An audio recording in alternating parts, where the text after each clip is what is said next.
The Paralympic sport that I chose was snowboarding. So an overview, para snowboarding is really similar to Olympic snowboarding. They go as fast as they can down a course using speed and agility. It includes male and female athletes with physical impairments.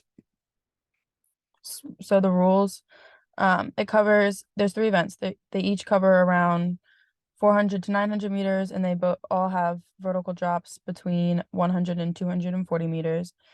So the three events, the first one is Bank Salomon. It is a medium pitch slope, and everyone gets 3 runs down the course. Their best run determines the final. And then Giant Salomon is a medium pitch slope with different grades, and everyone gets 2 runs down the course, and their combined time of both those runs determines the final order.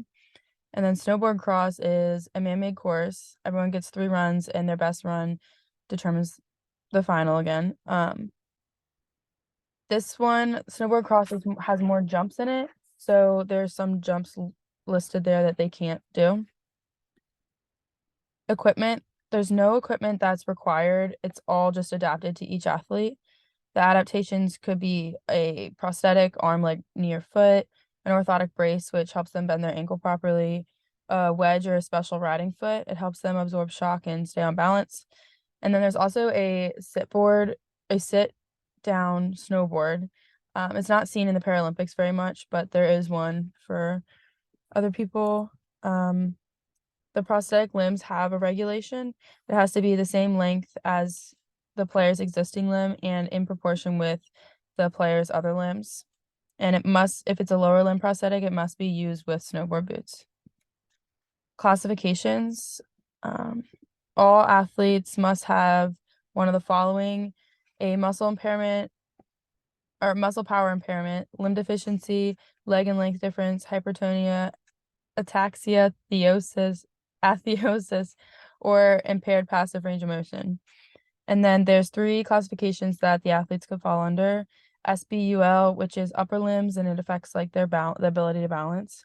SBLL2, which affects one or both legs, which has less activity limitation. So it's below the knee amputation or a mild spasticity. SBLL1 is one leg above the knee amputation or muscle weakness in both legs. It affects their ability to balance and control the board. The Paralympian that I chose was Evan Strong. He was the first male to win a gold medal at the Paralympics for snowboarding. His classification is SBLL2. His left leg has partial amputation.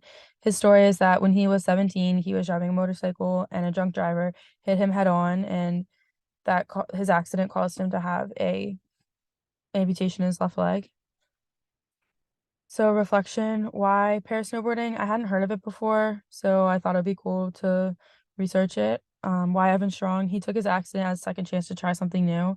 He grew up in Hawaii, so he was never exposed to snowboarding. He only really ever skateboarded, so once he had his accident, he moved to Colorado and tried it. What have I learned? I learned that para snowboarding is very similar to Olympic snowboarding. I thought they were going to be 2 completely separate things, but they're really similar. How can it be implemented in the future? So I feel like we always talk about the Olympics in like classes or like socially, we always talk about the Olympics when they're going on, but we never really talk about the Paralympics. So when the Paralympics happen, I feel like I could bring it up and incorporate it into like a lesson plan or something.